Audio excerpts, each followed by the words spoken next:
Welcome to Choosing the Right Channel, Understanding the Digital Habits of Today's Doctors.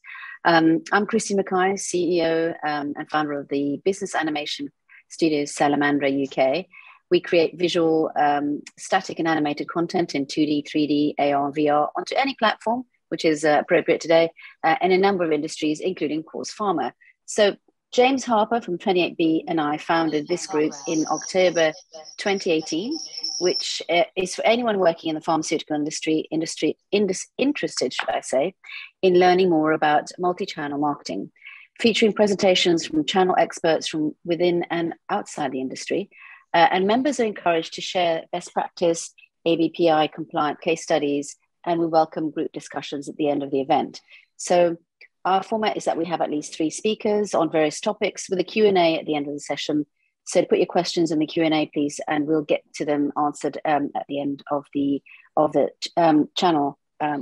panel of speakers. Sorry, I'm getting my teeth there in. We'll record the session and it will be available on YouTube, and we'll let you know as soon as it's up and posted, and in case you want to share it or with others or review it yourself. So far, we've got 976 members. This is our 20th event since October 2018. We've had 1,344 bums on seats, and we've got 133 guests registered today. So that's fantastic progress. And I hand over to Monsieur Harper, James himself. Good. Thank you very much, Christine. So yeah, I'm going to chair the talks and the discussion, as this is kind of in my wheelhouse. And how did this come about? Well, it came about because Jan and I go way back. When he was at Viva, and then subsequently is now at Tangent 90. And I'm a particular fan of their platform, Trust Track, in the sharing of scientific literature. One of my real passions is around making sure that every touch point with a customer adds value. That every engagement that a rep has or a digital engagement is adding value to that doctor's clinical practice, to their knowledge, or even to making their everyday life a little bit easier. And I'm a firm believer that scientific information is one of the key points, and the Trust Track is an excellent platform. So we were starting to talk about what would make a really interesting meeting. So Jan has roped in Mike to talk about scientific engagement and literature. And then I was also privileged to be working on, in fact, they're on the call today. Frank is on the call. Frank is a customer of Across Health and has access to their rather wonderful portal called Navigator 365. By the way, these aren't sales pitches. I'm just building the story here, right? Although if you could get it, I would get it, because I'd never seen it before. But wow, to see all of that data about what each channel offers in terms of value and how doctors rate and rank those values, and then some structure around understanding that. There's never, ever been a more important time for us to understand as an industry where we add value, because time with customers is getting more and more difficult to get, and therefore every minute of that time needs to add value. So understanding what a customer, what an HCP values, understanding the right mix to put across, and then measuring and evaluating that over time, hopefully using it, and Ben may touch on this, predictively, in terms of trends and what you might want to be thinking of in the future. But importantly, what has worked, and therefore what should I do again and what shouldn't I do again? So that's really the shape of today in the discussion. Really want to encourage you to be thinking about questions around touch points and value. But without much further ado, I've kind of already introduced Jan. So I'm going to hand over to Jan, who is going to be presenting along with Mike in the first part. As Christine said, any questions, unless it's really, really specific, put them in the Q&A and we'll address them at the end. And with no further ado, I'm going to hand over to Jan. All right, thanks very much, James and Christina, for the opportunity to present. Good afternoon, everyone. We'll be talking, as James mentioned, together with Mike from Medscape, and I'll introduce him later on when he starts his part. So, topic for today is from reprint to ePrint, and really talking about the value of ePrint in disseminating scientific content. And looking at really, I'm going back a few years now in terms of seeing this data. I mean, looking at this chart, and Chris, I know you're on the line as well. You will have seen this, and we used to use this in the past. But really, the demand from HCPs hasn't really changed. I've been with Pharma for about 22 years, and I have constantly seen this slide. Sometimes the top three change slightly, but it's always about these types of content that physicians want: the product information, the clinical trial results, mechanism of action, KOL opinions, etc. Whether that's in the US or whether that's in Europe, it is exactly the same. And as I mentioned, it's been like that for a very long time. And if you look at the use of channels, it's very much reflected in that sort of the nature of the demand for that type of content. If you look at the Taking the Pulse data from 2021, you can see that reflected in that. Close to 90% of HCPs are using online medical journeys, which have a very high impact on clinical decision making. Equally, ECME channels and professional societies are very strongly represented within here. And if you look at the data from EPG, it's a similar story. They rank journal articles, HCPs rank journal articles as the highest priority channel for sources of their scientific information. And yet there's a slight discrepancy there when looking at pharma in terms of how they prioritize journal articles for delivering that type of content. And when they are, in many cases, they'll likely be using paper. And if you look at what the percentage here on the right, how the HCPs are ranking email as a priority channel, it's very much a reflection of that. So all of this content, this scientific content, is available. It's available online, as reflected as the use by HCPs of the journal sites. But of course, what is a problem is volume in this. There are about 204 medical publishers globally. Together, they have just under 7,000 journals that they publish. And just in 2020 alone, more than 1 million articles, journal articles, were published within those journals. So imagine the volume of that, and it's only increasing. If I look at the time frame from 18 to 2020, it's 2.5 million. So the pace is accelerating in terms of the number of journal articles that are being published. So it's finding it's bringing that right content to the HCP that is a key challenge. And ePrints, as the digital reproduction of the journal article, can be used as a mechanism to achieve that. So I'm sure many of you, or most of you, or all of you will know about ePrints, but there are quite a few nuances to them. If I look, most ePrints, for instance, are open access, or they will be open access after 6 months or so. So they're free to get to by the HCPs. But of course, that's not the case when they're being used by pharma. And I won't go into copyrights and the acronyms for that. But if you look at the NC, where it says CC-BY-NC, that stands for non-commercial. And most ePrints have that nomination. They are not for commercial use.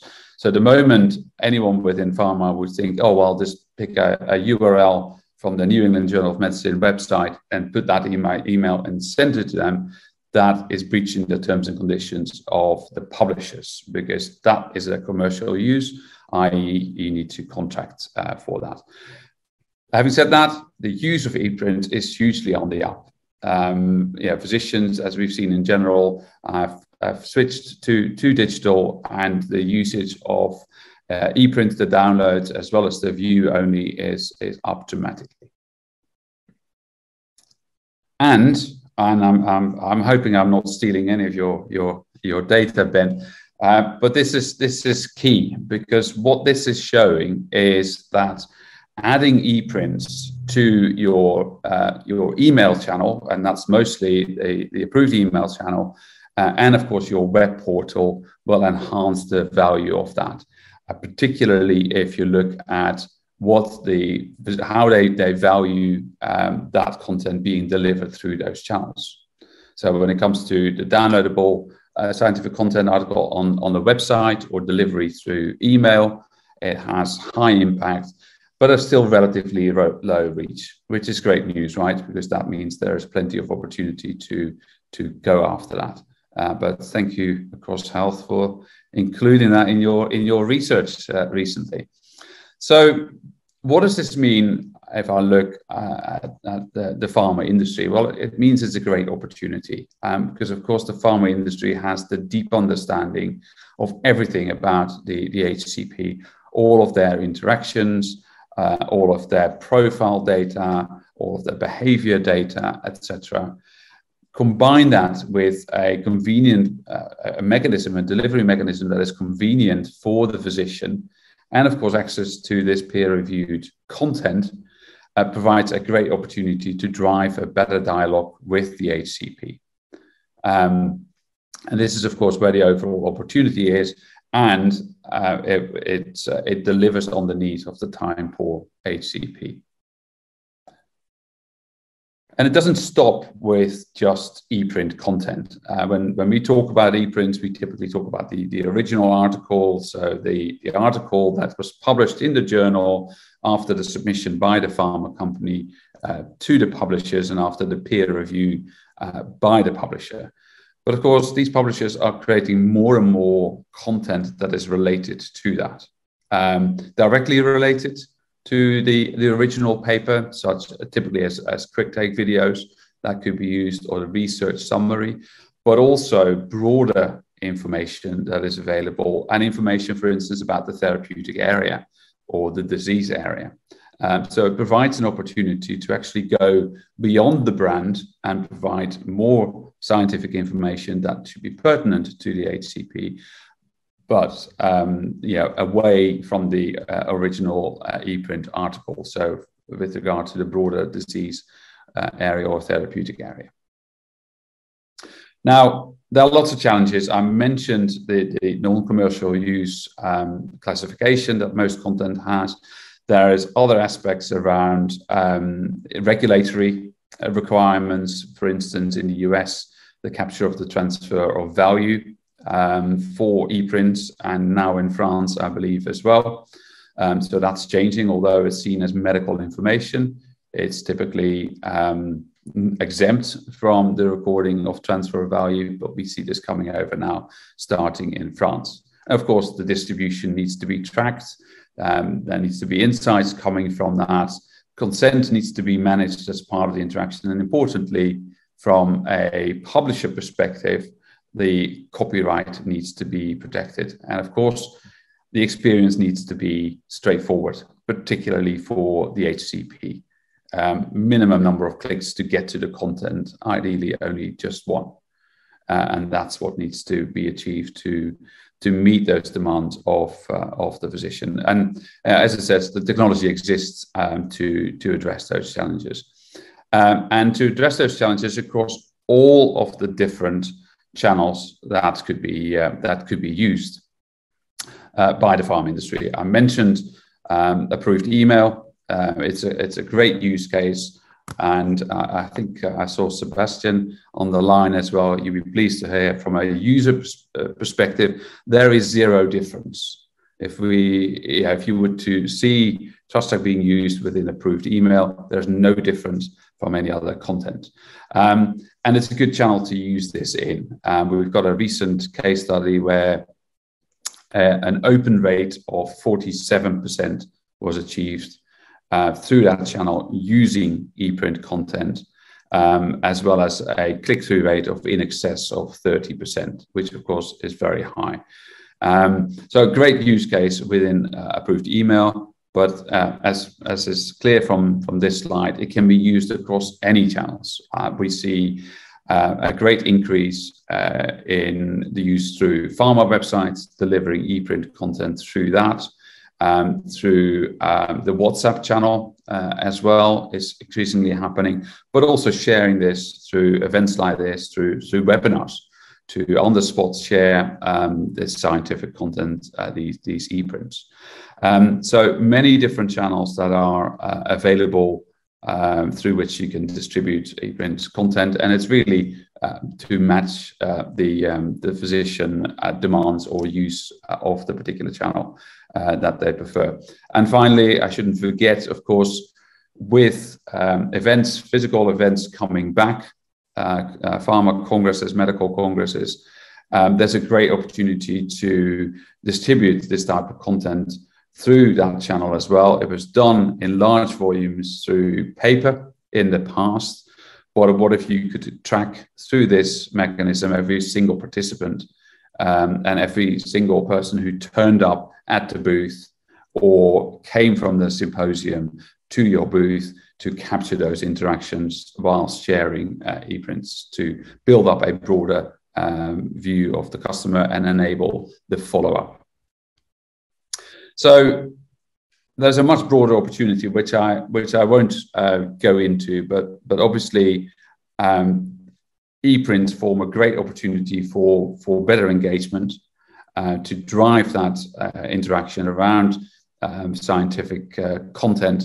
And that means that you can really move from doing some smart targeting, obviously including it in launches or new indications, the communication of those, but then also thinking through, well, how does it work across all of my channels, and how do I balance that execution with the personal execution as well? So two areas that really drive that improved access and continuous engagement. But then also from a global perspective, a great opportunity to actually drive costs down and do aggregations across all of the different channels to come to greater quantities and therefore volume discounts that are applied to drive some overall cost savings. So I'll finish it here and hand over to Mike. I previously mentioned all of the different channels through which you can be using e-prints.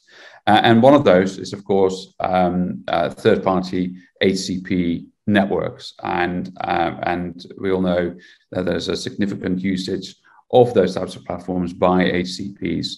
And in the same way as adding e-prints to all of these other channels is a key opportunity, what about the opportunity to provide e-prints directly through a platform where many of the HCPs are? And Medscape, given that it's the largest platform with more than 5 million members, with a natural choice to explore the opportunity, also helped by the fact that Mike and I go a long way back. So I picked up the phone to Mike to start discussing that. Mike is the Group Vice President at WebMD Medscape, and he will talk about the role that these sites play in the omnichannel mix, and then start speaking conceptually about the opportunity to include e-prints in that channel. Over to you, Mike. Thank you, Jan. Hello, everyone. Let me just share my screen. 2 seconds. Brilliant. Thank you, Jan. Kind words as always. I'm not here to talk about Medscape today, but to hopefully start debate about the role that third-party websites play in the everyday lives of HCPs. Also, following on from Jan, some potential ways pharma can build and maintain that scientific exchange with their target audience within the channels they choose to use. Firstly, the term third parties is actually somewhat disingenuous because it attempts to group together a lot of quite different environments that HCPs use. People call them HCP portals, independent medical websites, physician-only social networks, doctor communities, and we all refer to them as something different. But there are different reasons why HCPs choose to use different platforms. And I'll give you an example. Medscape is a medical publisher. I would class us as a publisher who has peer-to-peer elements, whereas you have websites such as Sermo and doctors.net, who I used to work for, who are much more social in nature, and that's their USP. But understanding why HCPs use each type of platform is really key when considering how to best partner with them.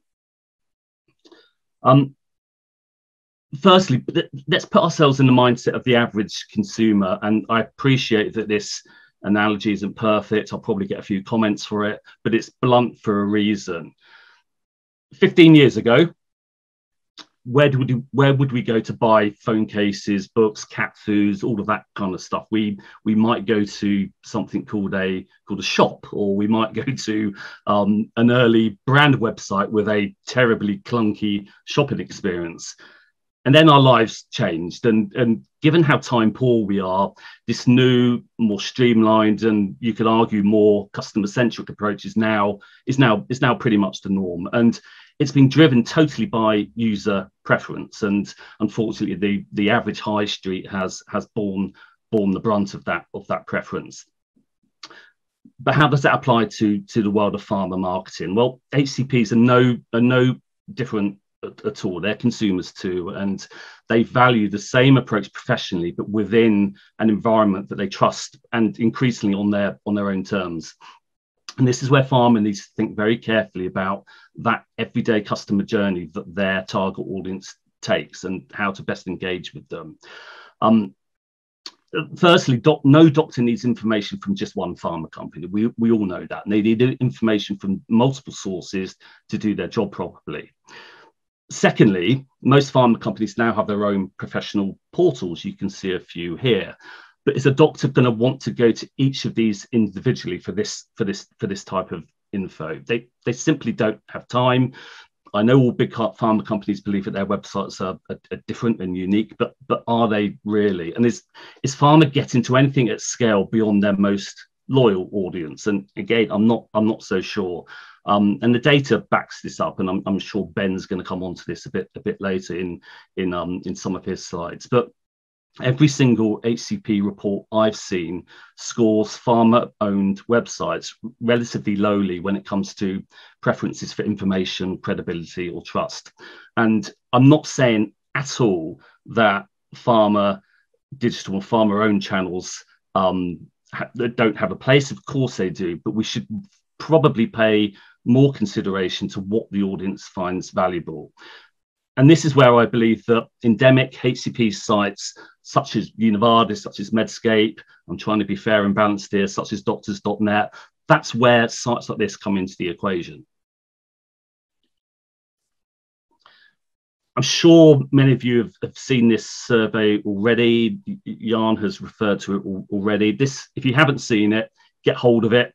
It's a fantastic survey from EPG Health, and that highlights this point. And thank you. I don't know if he's on, but thank you to Alan Wellens at EPG for letting me use this. And it shows which channels were important to HCPs versus which channels were important to pharma marketeers. And if you could read this, it's quite crowded. The top right box, it says how 82% of HCPs consider global independent medical websites a very important or critical source of scientific content. Yet pharma scores independent medical websites pretty low in comparison. And here's some more stats around budgets from the same report. 24% of pharma expects a big increase in budgets for their own websites, but only 3% expect the same for third-party websites. And to me, and it has been for a long time, this is one of the paradoxes in pharma marketing. 98% of pharma cite customer experience as important in their decision to partner with third parties, and credibility and reach is also important. But this is basic digital engagement strategy, it always has been, but pharma still prioritizes their own channels. And this is why both Jan and myself believe a scientific exchange can be equally as effective by using independent sites to complement pharma's owned digital and face-to-face channels. So in terms of a potential opportunity, coming back to Jan's points about the value of e-prints in disseminating scientific content, some of the data I've seen supports this. So this is a Medscape education survey from April. So we've just run this survey. nearly 800 doctors across Europe, and 92% say that they find peer-reviewed articles valuable or very, very valuable. This is last year's UK Hospital Readership Survey, where I randomly picked oncology, and again, it scores medical reprints as pretty high in terms of value. And just one more data point: I often get asked about preferences when it comes to communication formats. And this is data from a survey that we ran last year across Europe with cardiologists. We ran this with 15 different specialties, and text was #1 for all of them. We run this type of survey every couple of years, and it's always text. And this really lends support to the idea that e-prints really do influence clinical behaviour. And the conversations between us and Tangent 90 have been around how to get this content into the hands of doctors at scale, efficiently, and when doctors want them. So, health warning now, this idea is completely conceptual. It hasn't been through the usual product rigor, but it's pretty simple and combines what Jan and I believe is the best of both worlds for pharma. So one example: build in a sponsored resource area within the likes of Medscape or other portals. You can take advantage of the reach and frequency the third party can generate, but you can also gather consent and the ability to feed the pharma CRM with data. And this slide shows a really, really basic workflow. Within the sponsored areas, doctors can engage with branded or disease state information, and also be presented with a bespoke publication list. And this is the starting point of that scientific exchange Jan touched upon, that is 100% designed to deliver value to that particular audience. Users can view abstracts of the articles, then they can get an email that is automatically sent to them that follows up with additional consent requests. And then at the final point of delivery, this consent can be transferred back to the pharma company. And pharma has been grasping for enhanced levels of customer centricity within digital for a while now. And both Jan and I believe this type of value-based approach gets us much closer. I've just got 2 more slides. James, I had to pick up on this to feed your ego, and I couldn't let the opportunity pass. It's had 1,500 reactions, about 500 comments, and my take is no one has a crystal ball.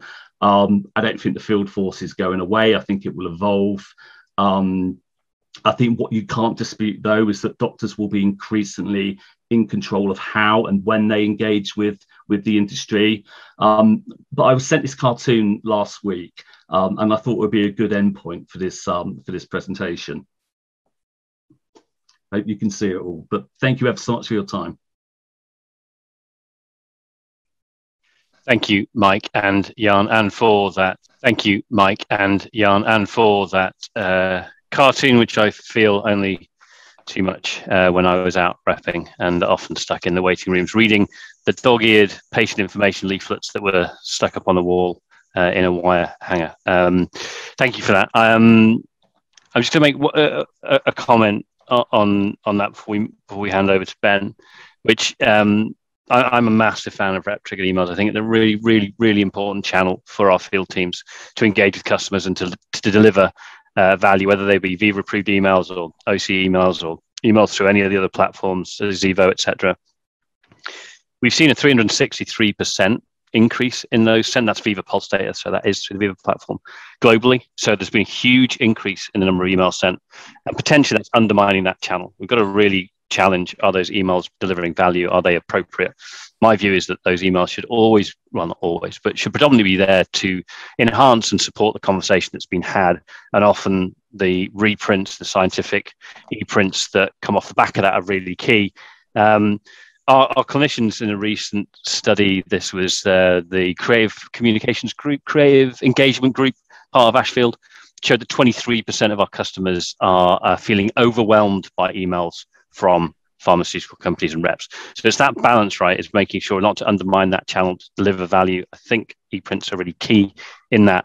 And we also know, and I'm afraid this is my segue, this is my weak ass segue over to Ben, is that almost all of my stuff is anecdotal. And anecdotally, e-prints are a really good consent driver because they're a high enough value piece that the doctor's interested in that they'll give you consent at that point. But that's anecdotal. So without further ado, I'm going to hand over to Ben, who's far from anecdotal in his evidence. In fact, that's the whole reason for Across Health to put some rigor behind your marketing decisions. So I will hand over to you now, Ben. And thank you again, Mike and Jan, for a great presentation. Thank you. Yeah, thank you very much. And so just do a quick introduction. For those of you who don't know me, my name is Ben. I work for Across Health. We're a consultancy. We specialize in omni-channel, and I would position us as more of a pragmatic consultancy. We do lots of beautiful strategy and campaign, but we also make sure that it's executable, which I think is can be quite a differentiator. And as has been alluded to as well, we're evidence-based, so we don't just think and do what we think or feel our customers or what we have done in the past. We try and look to the evidence, which is Navigator, and create more of an evidence-based approach when we're pulling together the different channels for various omni-channel campaigns. So to take a step back, I think you showed some nice slides earlier, but I just want to kind of just reset the clock slightly earlier to 2005. This is a picture from the Vatican in the Pope's inauguration. You can see there's a fast follower there in the corner. Now, in eight very short years, the entire world changed. I'm sure we've seen versions and annotations of this slide. So the world completely changed. We all have a mobile phone, and we all share our experiences. We all have a network of friends, family to share such experiences. And I think that, because of the invent of the mobile phone, the smartphone, the world pretty much has changed in terms of how we shop, how we get access to information.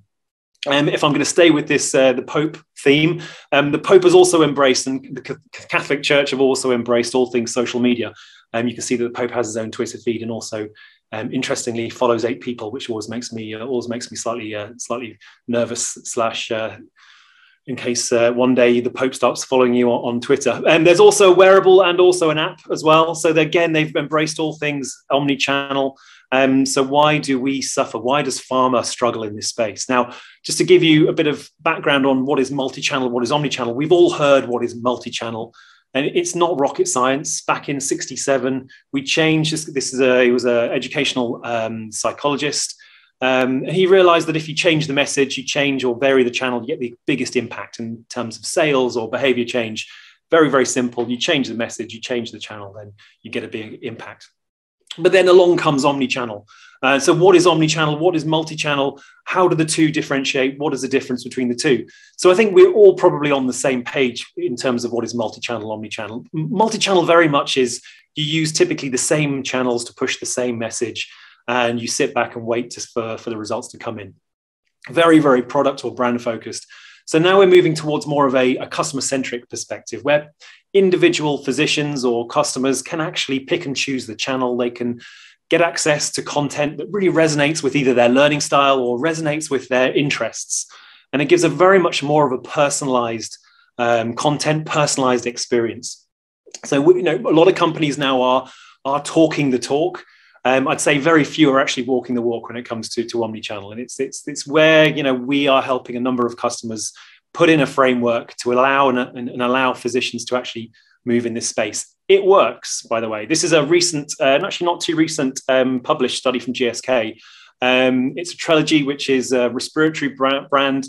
And they looked at a number of physicians prescribing this brand, and they had no promotion whatsoever, digital only, face-to-face only, and field and digital. So really interesting. And then we have a number of other studies internally at Across Health where we can actually share some similar data. But what does this tell us? It tells us that omni-channel is a really viable, valid approach. It also tells us how important, this is US as well, also tells us how important sales reps are in terms of orchestrating. There are lots of debates whether or not it's a digital only has a much lower, as you'd expect. There are certain products and brands that can actually only accommodate a digital only approach. But really, it does kind of show the importance of having a field team really orchestrate. So we saw the last slide of the death of the sales rep with the coffin, but I think this slide maybe tells a different story in terms of having the sales rep and also the MSL as really an orchestrator of information education for physicians.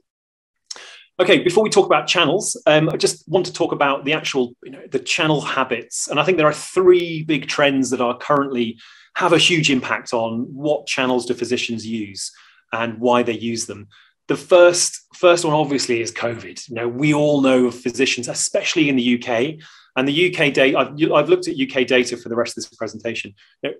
Physician, NHS. My wife's a physician. Within 3 weeks, she received the NHS digital platform to engage with patients, and it was great. She would never use anything like this, but since COVID now, she realizes the impact that a digital platform, a virtual platform has in terms of the benefit to her patients, in terms of managing and also having long-term management with her patients. They don't need to pay for babysitters, don't need to pay for parking, transport, etc. So it makes a huge impact. And a lot of physicians now have had a taste of these digital channels and are not going back. And we see this not just with patient services, but also with pharma engagement, with engaging with reps as well. A lot of pharma were caught with their pants down. It was a very busy time for us all of those consultancies and agency staff who are on the line. I'm sure you can appreciate this cartoon. But it did mean that we kind of formed a very agile approach to developing new platforms and creating new digital content. What does the future look like? If I had a crystal ball and some money to bet with, I still would be slightly not sure about what this would look like. And we saw that pre-COVID, we had a mix of digital. This is relative contacts, how many contacts we have through digital, through meetings, through MSLs, and through field staff. COVID hit, everything went to digital. And now as things unlock, what does the future look like? What's the relative proportion of digital moving forward? I think the jury's still out. We're still looking at trends in terms of certain channels, and I'll show you some of those trends in the presentation coming forward. But this is we live in a volatile world, and I think things will change further, albeit through new strains or through social economic impacts as well. So let's look at some data. This is just, I picked a couple of channels in terms of what's the impact of COVID, what have we seen? And so we looked at data in Q4 2019, and then we looked at the recent data, which was taken from Q4 21 to Q4 22. So this is 900 UK secondary care physicians. And as you'd expect, common sense prevails. There's been a huge impact in terms of the face-to-face, the reach of a face-to-face rep. No real surprises there. We don't see this necessarily increasing. We have seen that with other European countries, but we don't necessarily in the UK see this increasing. We have a latest data coming out later this year, so we'll see if there's been an impact there. Remote reps we saw increase by over nearly 12 or so %. That's been a relatively big increase, as you'd expect. Now, webinars were the standout story when we looked at channels, impact of COVID on channels. Webinars had a huge increase, not only in reach, but also the impact on clinical practice, which was one of the questions we asked. And finally, as well, virtual congress as well. Now, virtual congress is a bit of an awkward one. Yes, a lot of physicians had to switch to virtual congress. Did they spend all weekend in their kitchen attached to a computer watching virtual ASCO, ESMO, UA? No, they didn't. They literally spent probably 10 to 15 minutes, half an hour, and there was huge gaps in their educational knowledge. So they look towards pharma for really filling those gaps. And I'll show you what that looks like through a bit more evidence. Okay, number two, in terms of what other impact on digital trends, is obviously doctors are young. They are much younger than we. Well, I am using that. I went to medical school, and we had one computer. I didn't go to medical. Sorry, I went to university, and I had one computer between 1,000 students when I was studying medicinal chemistry. So it was a difficult thing to do. The internet wasn't a thing as such. If we look at these digital natives, and the 2020, there are 67, that was the latest stat, 67% of all physicians are now what we would term as digital natives, where internet's not really a thing. During my university time, I had to get a book out, I had to go to the library. If that book wasn't there, I had to get it, it had to be returned. I had to come back 2 days later and then finish my essay or finish the paper. Today's medics, if they don't have the answer on Wikipedia, then they'll go to their WhatsApp group. They'll look at they'll probably go to some various medical communities as well to try and look for the answers. So there's this expectation of having immediate data. And this is really important when we look at creating services and providing content for physicians. And number 3, I think you've already mentioned this. I won't look into this until your graph was a lot more informative than mine. But if you look at PubMed, all of the publications over time, it's an exponential curve. I think we've all seen this. So for a physician to stay on top of information, it's almost impossible. You know, if you talk, I'll use a lung oncologist as an example. You know, back in the day, you know, you would either burn it or chop it out. Now you have to understand the latest biomarkers. You have to understand the different molecular profiles, the sequencing, the combination, and these data change almost on a weekly basis. So a lot of physicians find it almost overwhelming and bewildering to actually keep on top of the data, so they can make the right clinical decisions for their patients. So I think we've seen this. So what's the preferred digital content? And I think Jan, you've looked at this. So I've really focused it down to UK specialists, and in number 1 position, as you say, it's always in the top 3, but number 1 position is clinical trial results. Number 2 is product information and mechanism of information. So as I said before, clinical trial results are really important. This, prior to the pandemic, was in 3rd or 4th position, and it really kind of shows that physicians didn't really attend the full ASCO presentations, the full Congress presentations, and they are looking for industry to fill in those knowledge gaps and also translate the data into meaningful, pragmatic, what do I do for my patients? How can I translate this data into actual clinical practice, practice ways of supporting my patients? So it's really important that we look at those when we're thinking about digital content, albeit through papers, through PowerPoint slides, through whatever else. And I think that brings me on to digital formats. So what types of digital formats do we want to see? So again, this is UK specialists. This was taken at Q1. This was taken very recent data. And physicians are very time poor, as we all know. This does change slightly with different countries, but typically in the UK, if you can provide a physician with an abstract or a visual or a chart, it's a very good way of allowing them to consume the information very quickly. So the BMJ is a good example of this. Almost all articles with the BMJ is supported with a visual abstract, which I think is a great idea. And those visual abstracts are shared on social media. They are shared across various digital platforms. In number 2 position is always PowerPoint slides. So this is the digital version of a free pen at Congress. If you can provide your physicians, your customers, with a set of PowerPoint slides that support the data or support whatever it is you're looking to communicate, it's really important. They will use them. They will become your fan. They will become your mouthpiece. They will talk about your brands. They will talk about your disease areas. They will make sure that they will use those slides to support educational events with their peers, to teach students, etc. So it's really important. And in number 4th position, obviously webinars is more of a channel, but it's important. It's a really important visual. A lot of physicians are not just attending webinars, but also attending and looking at the live and also on the on-demand versions of webinars as well. And in 4th place is plain text, which is as important. So we know that we are exposed. Lots of physicians are exposed to different channels. And we talk about channel mix. I could spend an entire day talking about channel mix, but obviously I won't for today. But we do use the Navigator data to give us an evidence-based approach. We look at the types of channel frequency, the types of customers.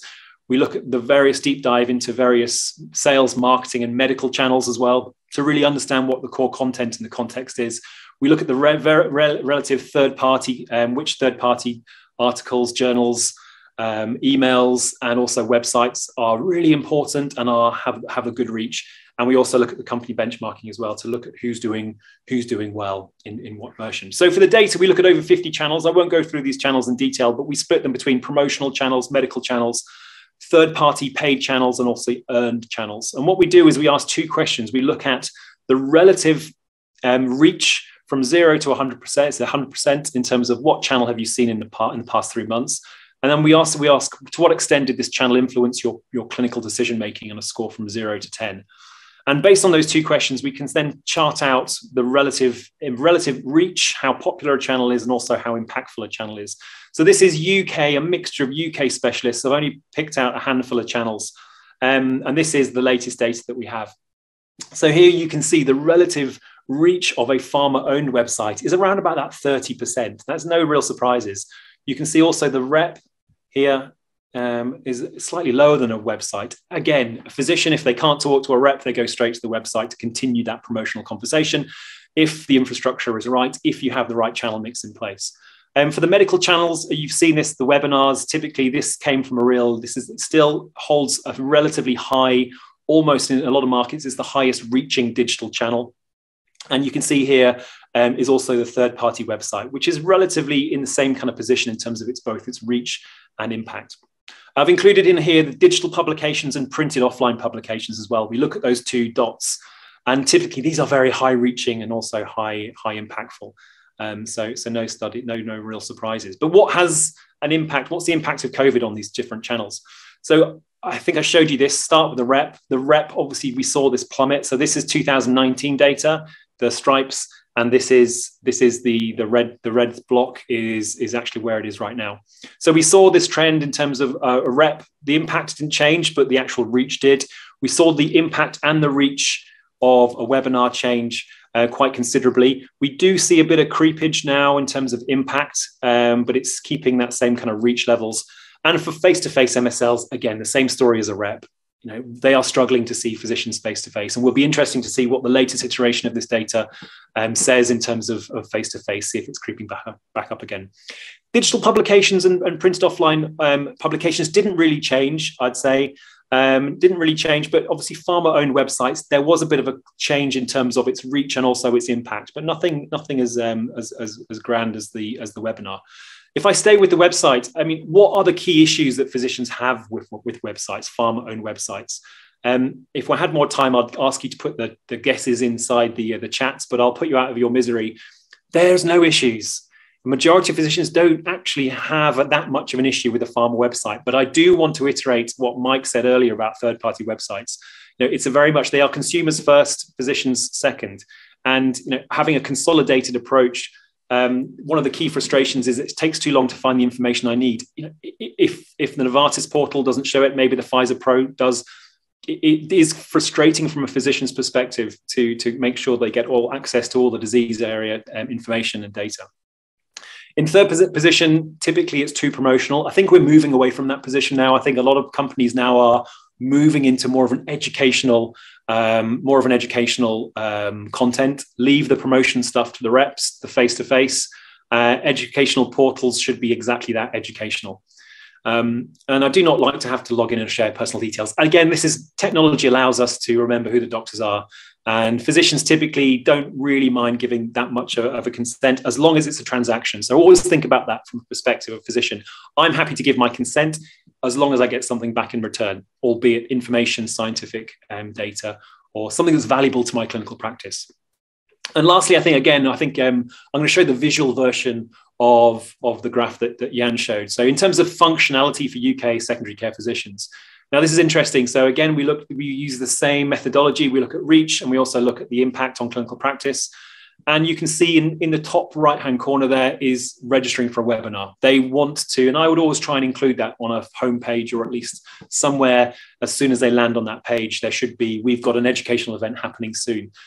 And again, almost parity to a webinar, but again, room for maneuver in terms of its reach is an e-print, making sure they get access to an article, making sure they get access to information, to plain text that they can then read at their own leisure. Whether or not they read it, whether or not prescribing physicians read it or senior physicians read it to use for presentations, we don't have the answer to that. But it's interesting to see that it's almost the most impactful core functionality in a website. Yes, there's also a lot of physicians don't necessarily go to a website unless they can download the patient materials. That's typically, if you talk to a lot of physicians, that's the only reason why they sometimes go to a website, because the relative charities haven't yet written the patient information leaflet. So they actually go to the pharma website to download that. And then we have the contact forms and also the live chat. There's room for maneuver, I think, for live chat. Look at the scale, it's still 5.9 here. I haven't put it to 0. So it's, it's still a relatively popular type of functionality. So thank you for listening. If you want any more information or data then I'm more than happy to share what I have and have other discussions. So I'll hand back over to James and answer any questions that you might have. Thank you, Ben. Excellent presentation. As I said, Ben and I have only recently met and engaged through a project with Frank Ferrari, who's on here from Kawakirin, I'm deeply impressed by the platform. Prior to that, I've been a follower of Across Health, and I would recommend everyone follow their blog, Funny Shank on LinkedIn and Ben on LinkedIn, because they drop little nuggets in there that are always worth knowing. And interestingly, Jan had them in his presentation. I think Mike Mead might have even had one in there. I certainly used some of those nuggets in one of my presentations. In fact, that's from 2017, Ben. I use a visual of the channel mix right back from then. I use it because even back then, 13% of our HCPs worldwide wanted to engage remotely and via email, right? And that was pre-COVID. So I highly recommend people follow that because there's good nuggets in there. A really interesting pragmatic finding from that one, I have to say, was the PowerPoint value, right? We often overlook that because we like to lock our content down, don't we? We want it in a PDF so people can't change it.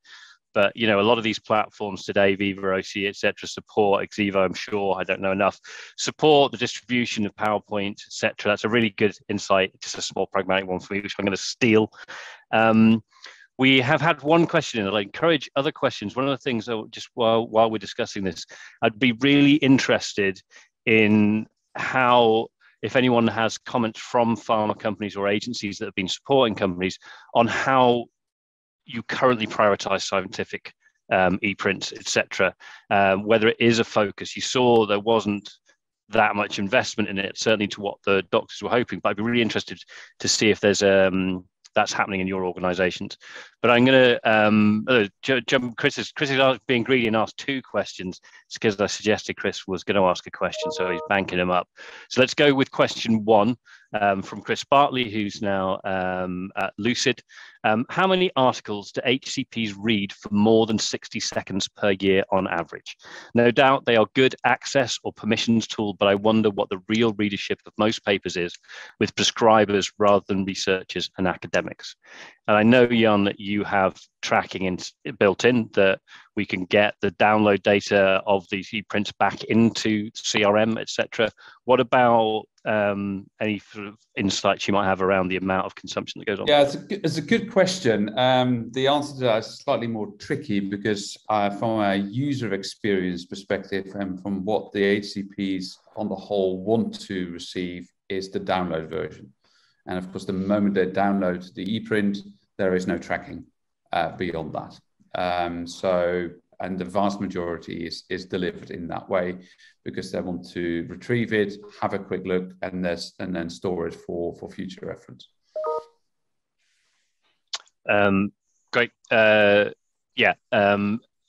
think one of the things, I've heard it several times on these on the presentations today, and it comes because doctors are human, right? And they're not some special breed that, you know, always read the things they get sent. We all get sent stuff that we scan and we read the beginning and all the rest of it, which is why I think it's important when these e-prints go out that the reps know they've gone out, that they've been opened, they've been downloaded, and then the rep or the MSL or the CAM can do the follow-up and discussion. What did you think about that?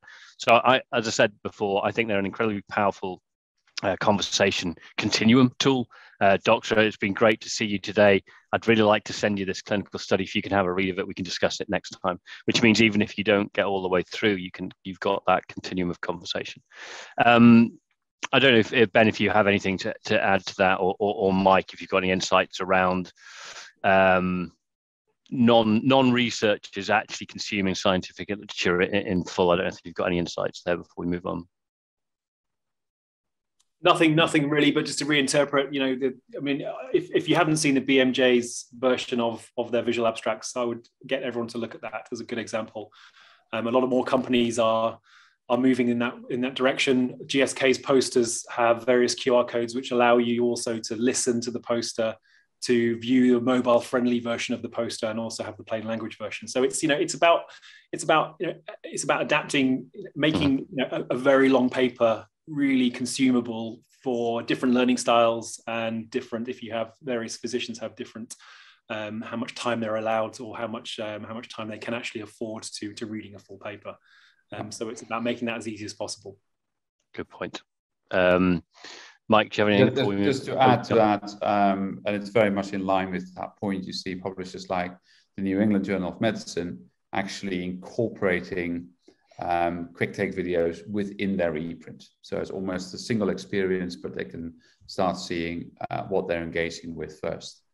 And so to allow for further segmentation on the back of that. Chris has a second question, but I'm going to jump to another Chris, who's also been active in the chat, Chris Wade, and then we'll come back to Chris's other ones. Chris Wade, do you see curated collections of scientific information as an important step to creating greater engagement, i.e. being able to collate data in more visual forms, shift engagement online? It's a good question, Chris, as always. You know the nickname we had for you in Viva. So thank you for that one. I do see these as an important step to creating greater engagement, particularly when it comes to using scientific content, published content. So coming from any of the medical publishers, that goes immediately outside of the brand. So not totally brand focused. And you know what we're seeing is, of course, there's the interest from an HCP perspective, but the belief is that that will drive the overall engagement because it's a better mix of content. You know, the moment you start shifting away from always talking about the brand, including sending the ePrint, which is fully focused on the brand, to provide a broader scientific set of scientific information that could lead to a more continuous engagement with the physician, and therefore a greater likelihood to engage with some of the more promotional materials as well. So it's finding that balance. So yes, I do believe that will contribute to that. In terms of the shift to engagement online, I mean, it's similar to what's been voiced before today. It will continue to be a mix. The follow-up by the rep is an important part of this, to see, you know, what questions the print or other content has led to, what they need to additionally provide. So I think that will remain a mix as we see it now. Good, thank you. I believe, Ben, you have to jump off to continue your in-person workshop, I assume. Yes. I hope it goes very well. Thank you for an excellent presentation. We will continue the discussion in your absence and talk about you now that you're not here. Okay, wonderful. Right, excellent. Lovely. Thank you, Ben. That was excellent. Thanks, Ben. Take care. James, if I could just add to what Jan said in response to Chris's question, I think in terms of scientific exchange, if you can somehow, in a compliant way, build in a peer-to-peer element. We all know that peer-to-peer is a very good technique in driving knowledge change. If you can build that in to whatever you're doing, whether it's within a third party or your own websites, if you can find a way of doing that compliantly, that will have a great effect in how you shift that needle in terms of clinical knowledge. Yeah, and the sort of that influencing networks and having Q&As and all of that kind of the asynchronous KOL type meetings and stuff. There's a lot of value in there. It's a new space, but if there's any medics on the call, they'll already be breaking into a small sweat right now at the thought of it. Unfortunately, the question that Chris asked secondly, I should really have asked straight away, Chris Bartley, because it would have been for Ben. But I'm going to read it out because I have a little view on this. Which, do the panel have any concerns about our reliance on survey data for these insights?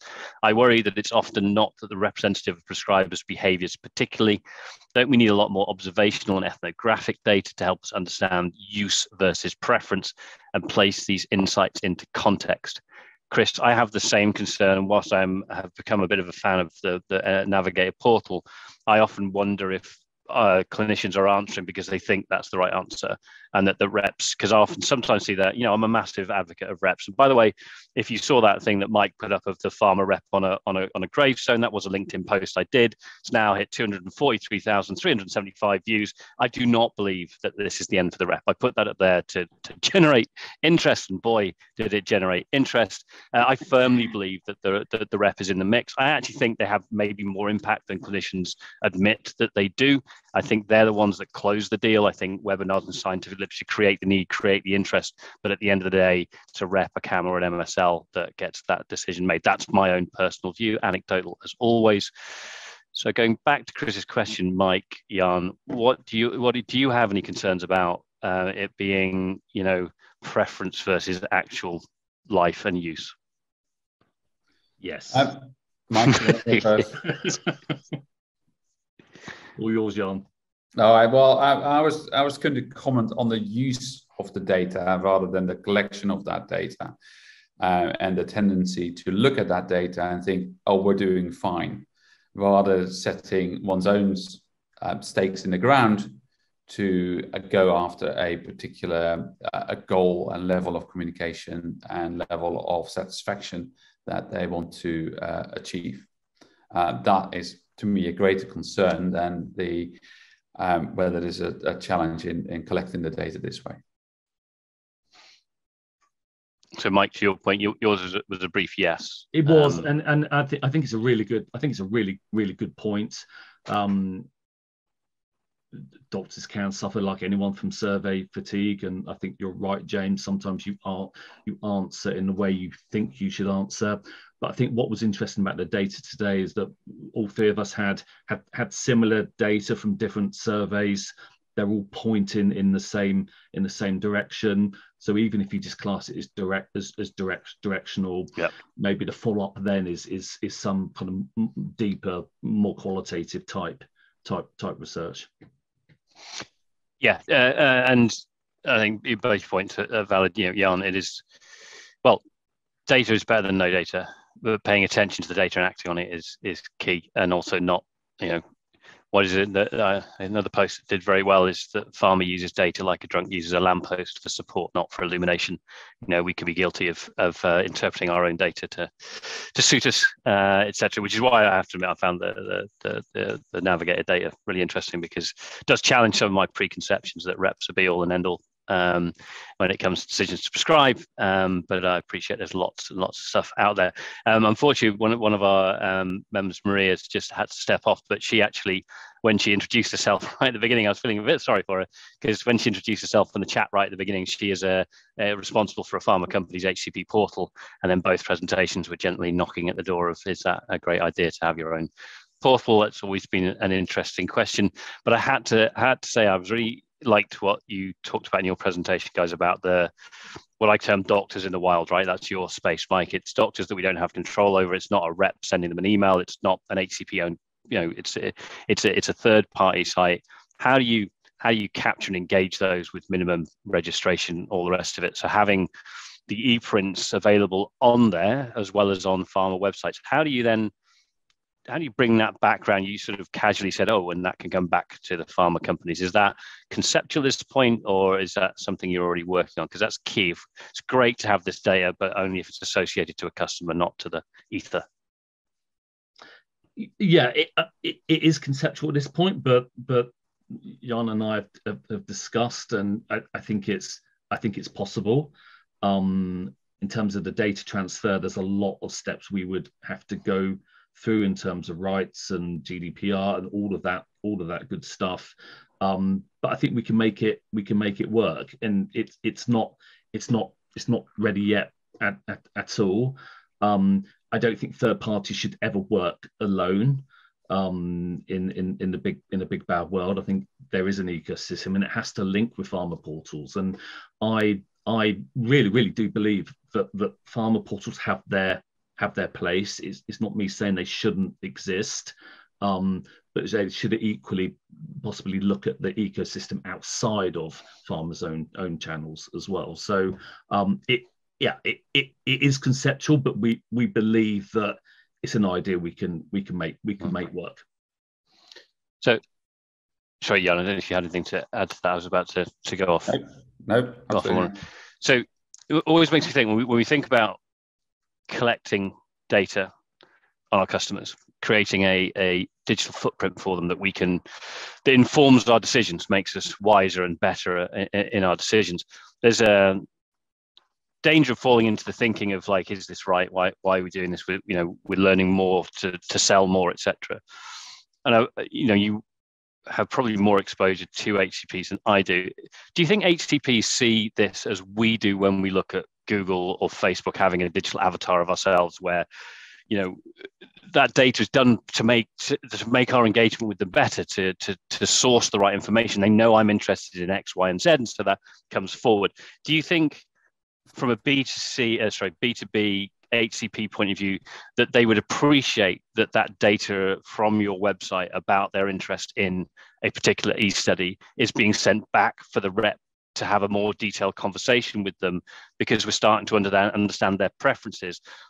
Or is there this sort of balance against, is that creepy pharma learning more stuff about me to sell me more drugs?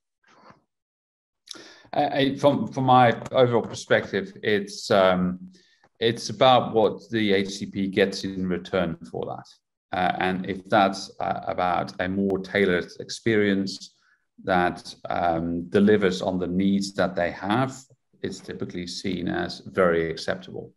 But like we experience in our own personal lives, when it becomes too persistent and it filters through in every aspect of our lives, then we start looking at it differently, right? And of course, there's also the association with the actual company that plays a role within this. So it's, on the whole, I believe that if the value is right that is being delivered through this, and the interaction frequency and channels and content are all right, then there's a great level of acceptance, because it facilitates it answers to the needs that they have. Do you agree, Mike? Is that something from yeah? I do. It's very much dependent on that value exchange, and I don't think the industry always gets it right. If I think about Medscape, we're a commercial organisation. We're funded by organisations who want to engage with healthcare professionals, mostly the pharmaceutical industry. We don't always get it right in terms of that balance. But I think if you're upfront and you're transparent and there is that value exchange, you'll get some doctors who are going to be completely cynical and won't engage at all. But I think as long as you have that level of transparency, then I think that's the beginnings of a relationship with the industry. Yeah, and I think so that the value's in two ways, right? There's the direct and immediate value of an ePrint or whatever it might be, and there's a direct and immediate value of learning something on the webinar, and then there's the sort of omni-channel value of having just an overall better experience, right? Having that consistent engagement and messaging, and for me, about a growth in the relationship and conversation. Without the data and the technology to support us, we're always going to have to rely on memory, and in my day, writing in the back of a file of facts what I talked about with that customer, what I'm going to talk about next. But with technology and the data, it allows us to, some might call it a call continuum or a relationship continuum, that we can build and grow that. And ultimately, for me, that's the ultimate value, is that rather than stopping and starting with a customer, we can help them along. And that also happens, let's be honest, to help us in terms of moving up the adoption ladder and encourage appropriate prescribing. It is obviously a two-way street. We've got a couple of minutes left, and this chap I've never heard of, Chris Bartley, has asked another question. As we move forward, I should just put you on the call, Chris. As we move forward, first-party data is going to be more and more important. So I suspect we're not going to see the death of a company-owned website either. This is even more true in the EU with GDPR. I wonder at what point will we see a company really invest hard in their owned platform? I think there are signs of this happening, have others seen that? That is a really interesting point around, obviously there's a massive drive, an over-reliance on third parties for consent. COVID, that wrecking ball coming in, that cartoon was very true, and a lot of companies panicking to get their own consent. That's an interesting point. Would you care to comment? I'm going to get to you first, Mike, because you are obviously a third party rather than owned. Yeah, I mean, I think it's already, in terms of companies investing a lot in their own platforms, it's already been done. I'm sure most of us are familiar with Merck and the MSD and their ownership of Novartis. They invested hundreds of millions into that platform. So there is precedence there. But most big pharma companies I know are trying to do the same. I don't know how much they're investing, but it will be, I would hazard a guess, it's an awful lot of money. It's going to be all about balance again, isn't it? And then, as you say, nothing should really operate on its own, and integrating and cross-pollinating. And we need to think about the customer and where they go and what they want to find. And I was interested to see from Ben, that actually Pharma owned is still up there, and why they go there. And it's remembering why they go there and making the most of that. Jan, do you have? Yeah, absolutely. I'm seeing the same trend. Many pharma companies are revamping their existing presence or redoing it completely, and we're working with many of them to include e-prints and that. So there's definitely a resurgence of the effort that goes into development of portals.